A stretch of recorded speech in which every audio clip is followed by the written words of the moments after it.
What do you know? What do you know? Le magazine anglais qui vous permet de baigner dans la langue de Shakespeare. What do you know? Une production et une réalisation de Ramatou, OYAWOLE.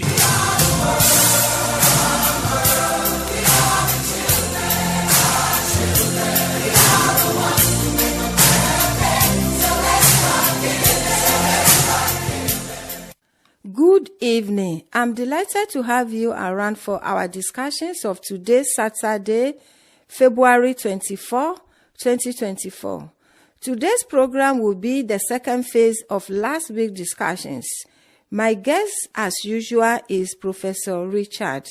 He is a consultant, a physician, and endocrinologist. He is the first national program for diabetes. Professor Richard, I'm delighted to have you for the continuation of last week's discussions. Good evening, Ramatou, to you and your listeners, and thank you for doing me the honor of addressing you. I'm delighted to do so. Okay. The host of the program is Ramatou OYAWOLE. Professor Richard, how many types of diabetes do we have? There are two main types of diabetes. The first one is type 1 diabetes, which can occur at any age, but it affects children as well, including, especially it peaks around the time of puberty. And that disease causes a loss of insulin because of an autoimmune condition. So you form antibodies or anticorps against the cells that produce insulin. And these poor children and adults have to have insulin injections to replace this. If they do not have insulin, then they can die within 3 days. In fact, they will die within 3 days, 4 days.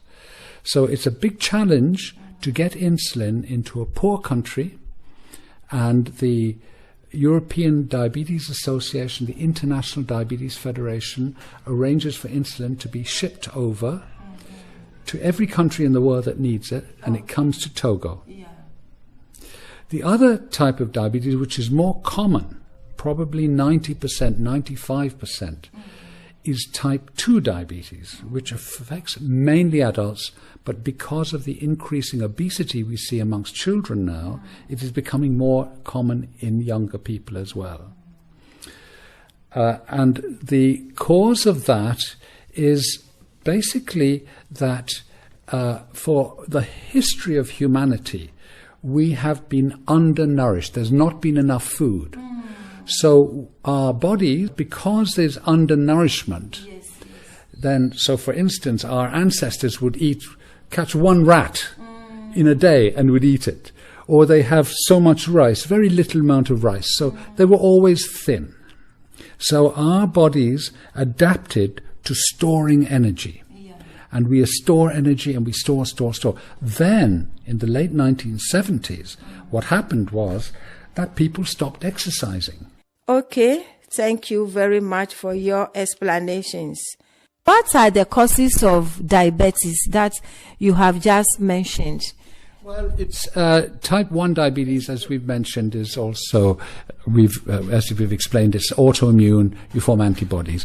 Secondly, is we've all discovered the obesity, and so increased obesity and lifestyle.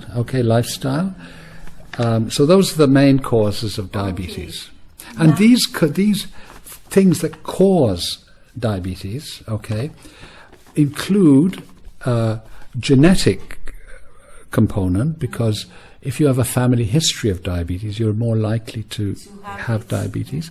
But you're going to make it worse if you gain weight, if you don't exercise, if you eat the wrong foods, if you drink too much alcohol, if you smoke, then it makes the diabetes worse or makes it more common. You can't change your parents, but you can change your lifestyle. Yes. So. Thank you for your explanations.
Nowadays, we are seeing a lot of amputations of lower limbs of patients.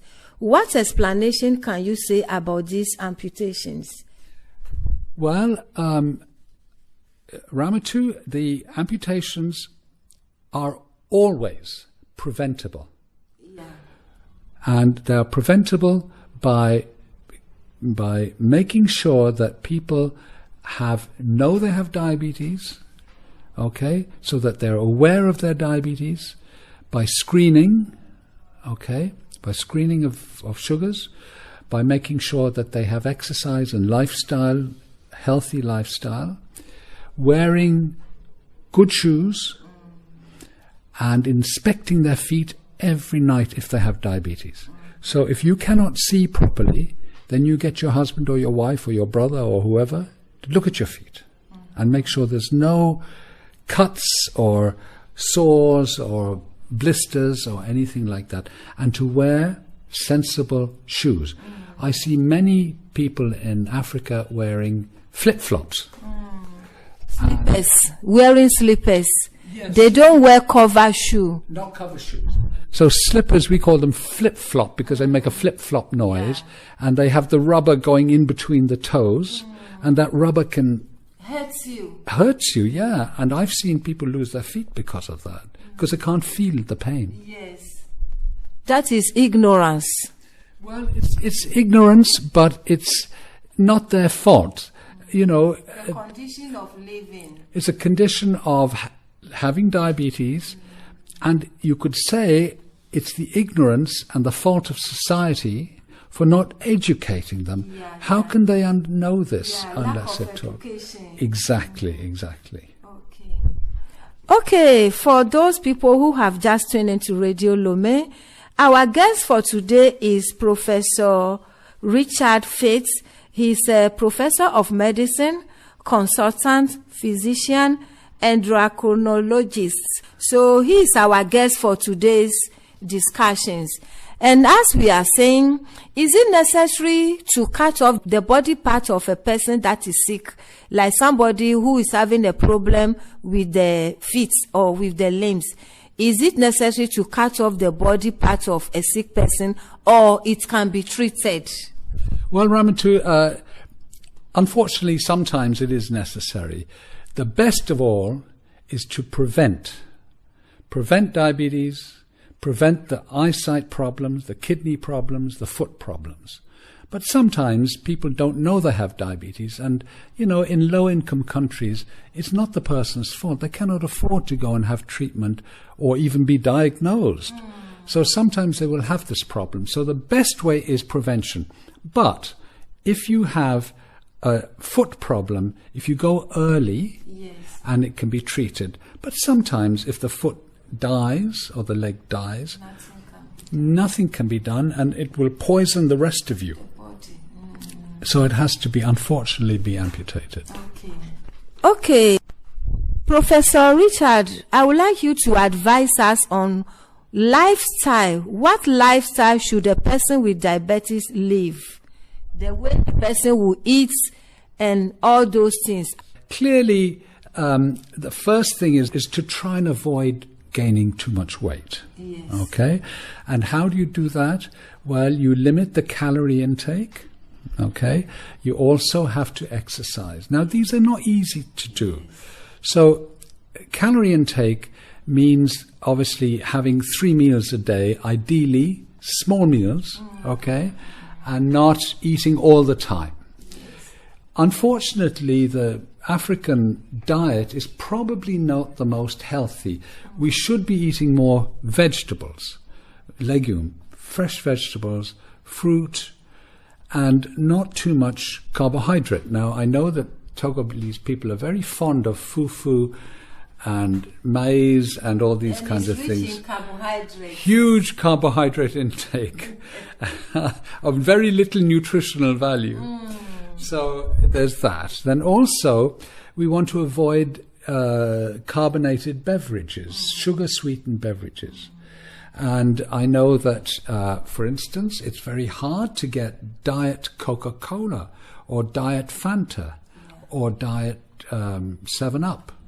in Lomé. You have to go to an expensive supermarket like Champion or something like that. So what do people buy? They buy Malta, they buy cocktail de fruits, and they give it to their children. And of course, this is not good because it makes them overweight. Yes. But it's very important that people, if they can, have diet drinks or drink water. Secondly, exercise. Yes. It's very hot. I don't like walking in the sun. I do it. I went this morning for 1 hour. Yeah. But it's difficult. The best way to do it now, one of my friend's driver is a taxi driver. Yeah. And he knows that a taxi and a driver is the unhealthiest job in the world because you're sitting there all day. So he gets up at 5 o'clock and he goes for 1.5 hour walk every day. And he looks magnificent.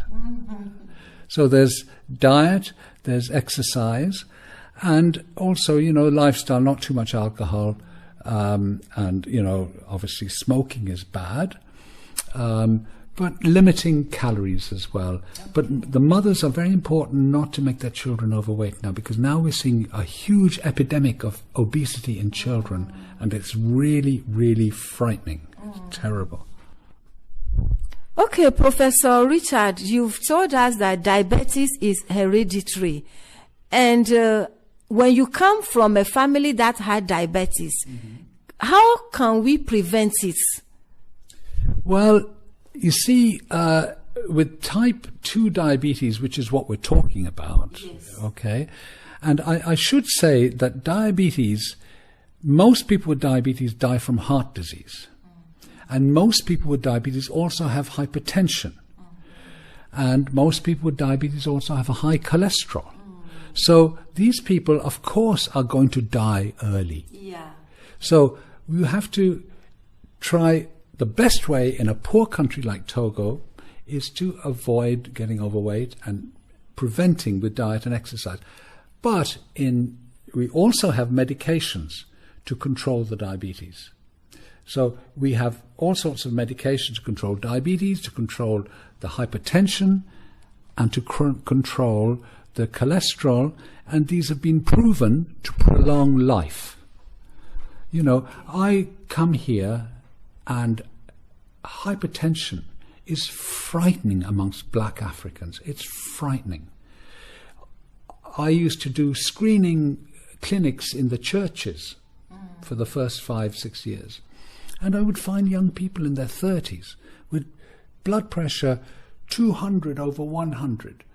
And I would be terrified. I said, gee, you be careful. And also some of my friends say, my brother died last week, or my father died last week. And how old were they? Oh, 45. I say, what they die from? They say, I don't know. The chances are they're probably a coronary or an ACV. You see? And it's the hidden side of diabetes and tension, which is killing people, So that's what we need to do. We need to prevent diabetes, and if you get it, to control it with diet, exercise, and tablets. Okay, what are the preventive measures that the government has to adopt in order to curb this disease that we are calling diabetes? Okay. Well, this is sensitive because, there's just not enough money in these countries. So instead of going for expensive treatments, the prevention will save more lives. Okay. It is therefore very necessary that the public are educated. Yes. And that's the value of programs like this one on Radio Lomé, to bring the message to the people. And if they hear it enough times, then the mothers will stop giving maybe fatty, sugary drinks to kids. Now, it has been explained that for this to work, it requires huge lifestyle changes, which means educating the population. And it has to go all the way to the government and even to the head of state in most countries to adopt these measures. And what has happened, for instance, in in Europe, and I think it's happened here already, you have to have a list of the ingredients on all foods. So if you eat ultra-processed food, it's not good. But you know, these are good things that you have to now can look and see. This is so much sugar, so much salt, etc. And that is a very important thing. Now, in other countries, for instance, there's a tax on sugary beverages. Yes. So if you have sugar in your beverage and you don't drink Diet 7-Up or Diet Coca-Cola, then it's 15 cents in Europe, not CIFAs, but European cents, tax on each can. Also, the government have now stopped building or allowing fast food outlets within 1 kilometer of schools, because the kids go straight out, buy a Big Mac and eat whatever burgers and horrible things that are bad for them. But it's really very important that the population is educated. This is so important. You know, I'm surprised when I come here, because you think when you first come that people in Africa are starving. They're not. Many of them are overweight, as you can see, you know. Yeah. Now, the centre in Palimé, I'm very proud of, because it is going to be a centre for non-communicable diseases. Firstly, to accommodate diabetes. Yes. And we have a person there, a nurse or assistant medical, who will see people. They will take a history to see if they've got a family history and their age. They will screen them for diabetes with glucometer, yes, and also for blood pressure, and weigh them and work their body mass index and make recommendations and see them again. Yes. And this, we hope, will also be a centre for people to come. I have colleagues in Europe who are foot specialists, foot surgeons, eye specialists, kidney specialists, dietitians, podiatrists. They look after the feet. Yes. And they were willing to come here for 2 or 3 weeks at their own expense and to teach the locals and to see patients. And we hope that this will form a model, yes, for other centres.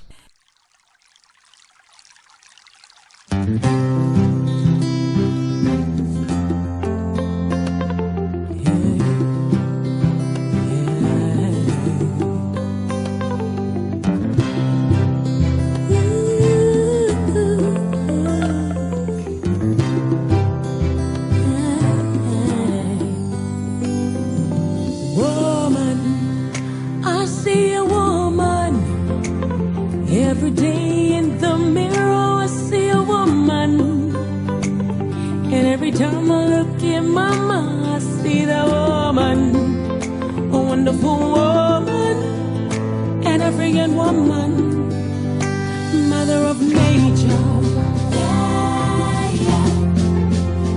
Beautiful woman, yeah, yeah. Beautiful woman.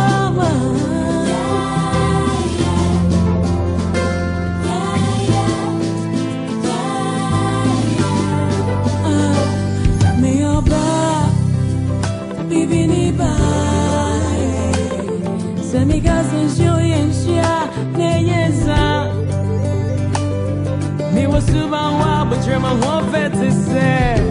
Oh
Okay, I'm so glad to have Professor Richard Faith in the studio of Radio Lomain for us to talk about what diabetes is, and he has talked at length. I hope you have taken a clue from what Professor has just told us. Thank you very much, Ramatou, and it's been a great pleasure to be on your program. Thank you. Okay. Maybe if you've just tuned in, this is Radio Lomain, and the program going on is What Do You Know? And our discussions for today is a continuation of last week's program concerning diabetes. Ramatou, thank you very much. Okay, thank you very much for your explanations. Our faithful listeners can follow our program on YouTube. I'm very grateful to have you in the studio for our program today. And thanks for coming to educate us on causes of diabetes and types of diabetes. Thank you very much, Ramatou, and it's been a great pleasure to be on your program. Thank you. And this is how we round up our discussions on diabetes. My thanks once again goes to Professor Richard and also to the technical producer, and not forgotten our faithful listeners. Thanks for keeping us in company. God willing, join us next week for another edition. Until next week, you stay strong.